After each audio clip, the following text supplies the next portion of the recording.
Olá, caros colegas, tudo bem? Essa é uma aula extra do curso Nutrição Bariátrica 360, que é um curso que você vai aprender a manejar o paciente bariátrico, seja ele cirúrgico ou endoscópico.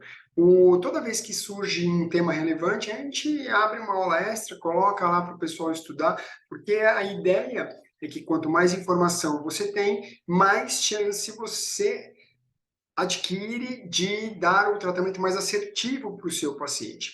Esse ano saiu na Obesity Surgery, que é a revista da IFSO, né, que é a International Federation of Bariatric Surgery, é a nossa revista de referência dos procedimentos bariátricos. Nessa revista a gente fala de endoscopia bariátrica, cirurgia bariátrica, revisional, uma série de coisas. E o tema hoje em questão é relacionado à qualificação dessa obesidade.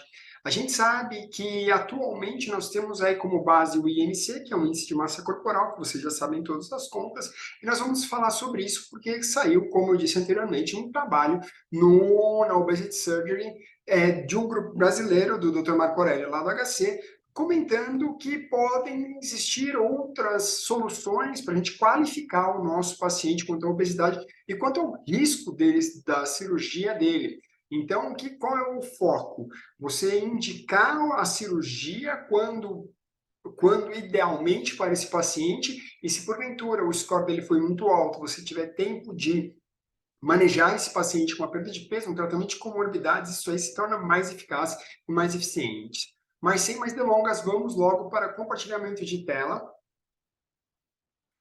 Muito bom, então eu dei o título, eu dei o nome dessa aula de índice de massa corporal e outras formas de avaliação da obesidade. Bom, primeira coisa, né? Vamos definir o que é a obesidade segundo a Organização Mundial da Saúde. Eles rezam que a obesidade é o excesso de gordura corporal em quantidade que determine o prejuízo na saúde do indivíduo. E aí ele comenta do IMC. Mas essa frase é muito icônica, porque é a quantidade de gordura que determina prejuízo à saúde do indivíduo.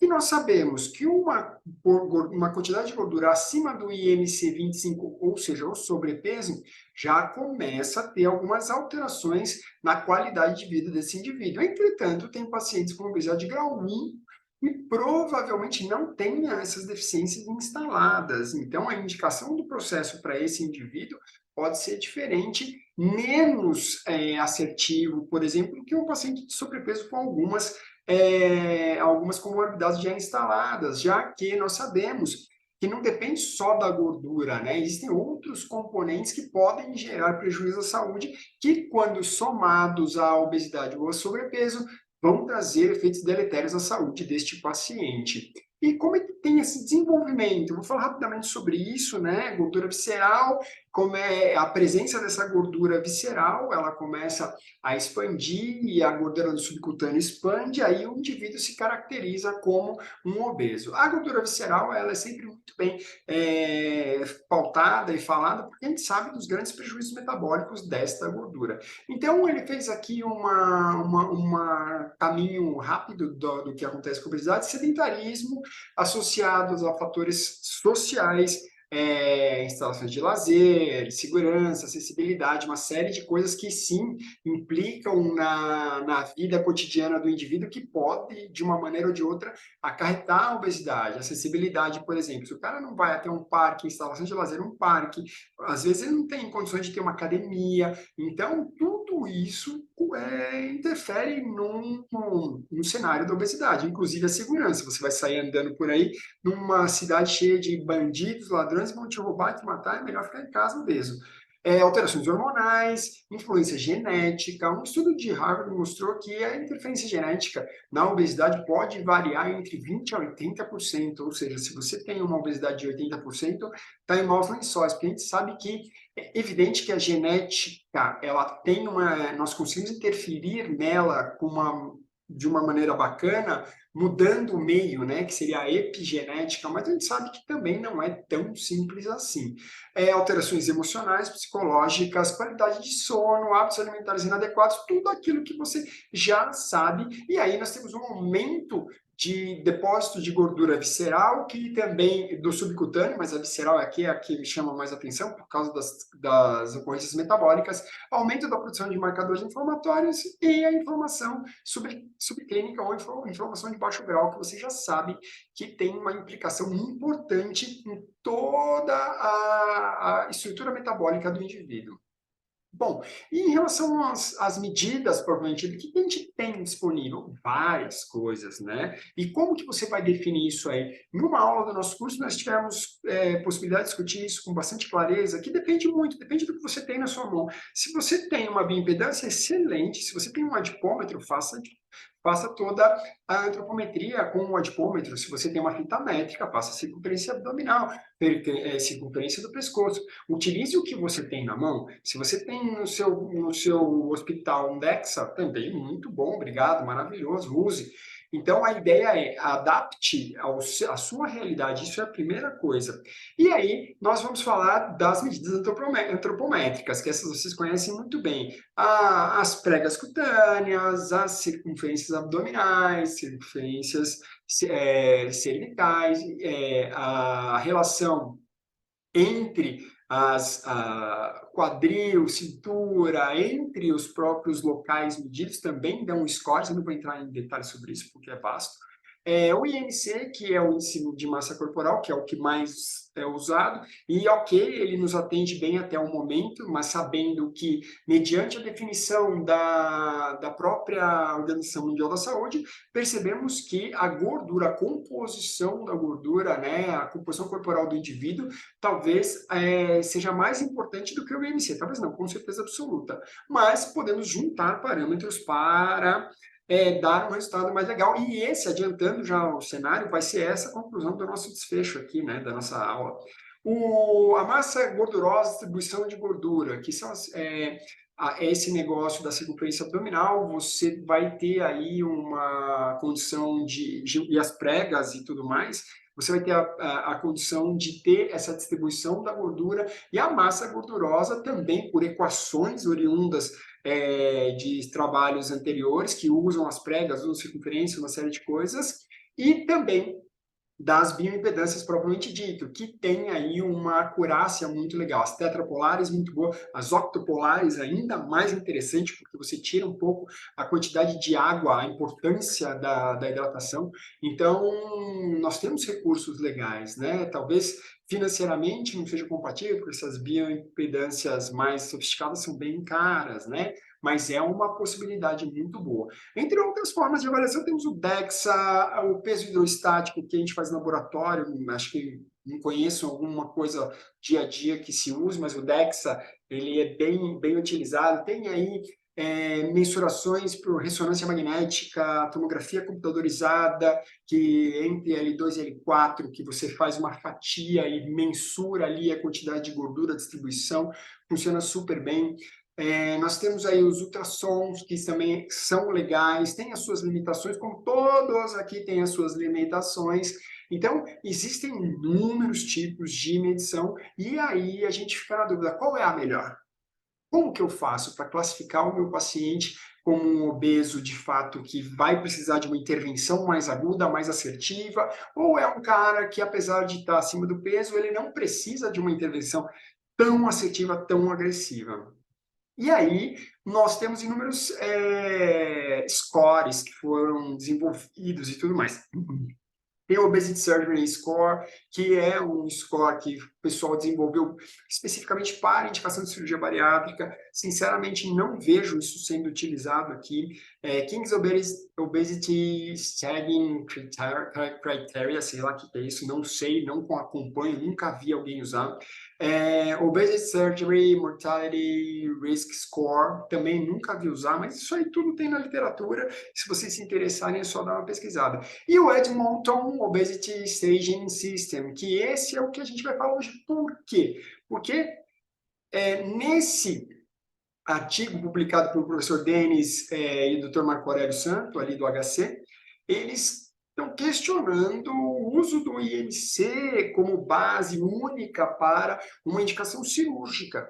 E acho que faz todo sentido esse questionamento. Isso aí já é uma febre mundial, a gente querer mudar essa questão do IMC, né? Se vocês estão frequentando congressos, que eu recomendo muito que os frequentem, mesmo porque é ali que você vai ter um pré-paper, né? Porque na maioria das vezes as discussões estão lá, e então é muito recomendado que vocês estejam se atualizando.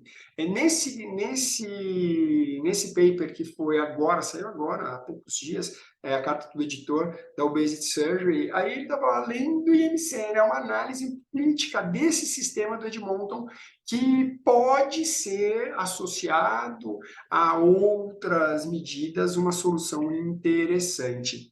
E é isso, o sistema de Edmonton que é um processo que começou uma classificação em 2009, em 2011 tivemos uma publicação um pouco mais robusta, e aí eles juntam fatores, três grandes fatores, é um score de 5 estágios, de 0 a 4, e eles colocam à nossa disposição aí uma avaliação que é pautada em saúde médica, saúde mental e funcionalidade, né?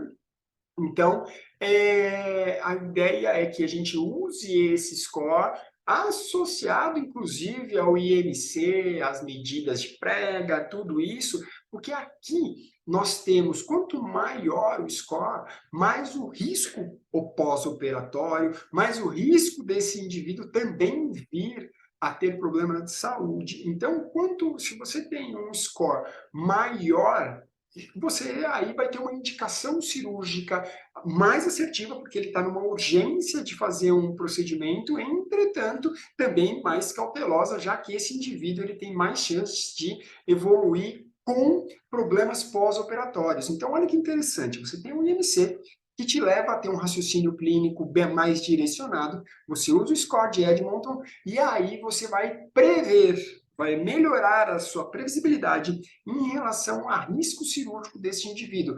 Entretanto, também vai poder falar para ele que o risco dele ter um evento coronariano ou alguma intercorrência na sua saúde, se ele tiver um score maior, também é maior, e aí o que colabora para a decisão cirúrgica. Então, como eu disse lá no começo, aqui a gente faz uma reunião de fatores para poder dar um posicionamento mais assertivo, e é isso que o Dr. Marco Aurélio Santo e os seus colaboradores falaram sobre isso. Vou passar rapidinho aqui, porque você tem acesso, eu já mandei no grupo da Nutrição Bariátrica 360, o paper original, eu estou aqui só para ajudar um pouco no entendimento, e aí você vai lá, o estágio 0, quando o indivíduo não tem nada, né? O indivíduo não tem nada.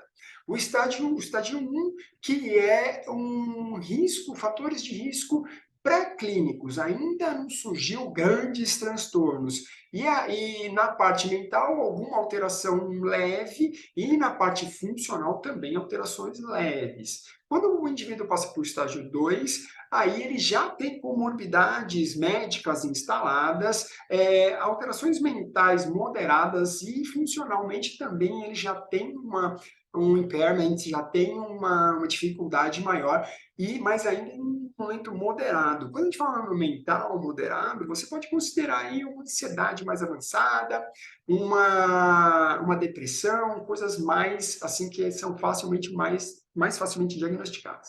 No estágio 3, você já tem um dano de órgão, né, de órgão-alvo, um dano já instalado, por exemplo, um hipertenso obeso com uma alteração renal, por exemplo, né? Então, aí já está no estágio 3. E aí de alterações mentais mais severas e funcionais mais severas, onde o indivíduo já tem aquela dificuldade operacional no seu dia a dia. Esses indivíduos eles já passam para um grau 3. E o grau 4 é quando tem uma condição médica já avançada, já praticamente terminal, em órgão-alvo. Nós temos aí, na parte mental também algo muito mais severo, com ideação suicida, necessidade de internação, uma série de coisas. E a parte funcional é imobilidade, né? O indivíduo não consegue nem se mexer, não consegue ter as suas ações individuais por si só. Então, esse é o score. Se o indivíduo ele tem um score 3 E 4, os estudos mostram que o risco operatório dele é maior. Entretanto, a necessidade de intervenção também é maior. E aí, nesse caso, a gente fica pensando, assim, e aí, o que a gente vai fazer? A gente vai operar o cara que tem aí uma chance de morrer maior? Ah, não vamos. Ah, então a gente vai deixar ele sem operar? E é aí que entram em colegas que têm o discernimento e as ferramentas na mão, sem grandes preconceitos, as atividades endoscópicas. Você pode fazer uma gastroplastia endoscópica no paciente superobeso. O Dr. Ricardo Zorron, lá na Alemanha, tem papers fabulosos relacionados à intervenção em super obesos. Então, é muito importante ter esse discernimento para poder indicar balões, intervenções medicamentosas mais assertivas, nesses pacientes até antes de operá-los, já que você não pode largar eles na mão, né? Você vai ter que ajudá-los de alguma forma. Então, você tem aí os scores todos para que você tenha mais claridade, mais segurança nessa indicação.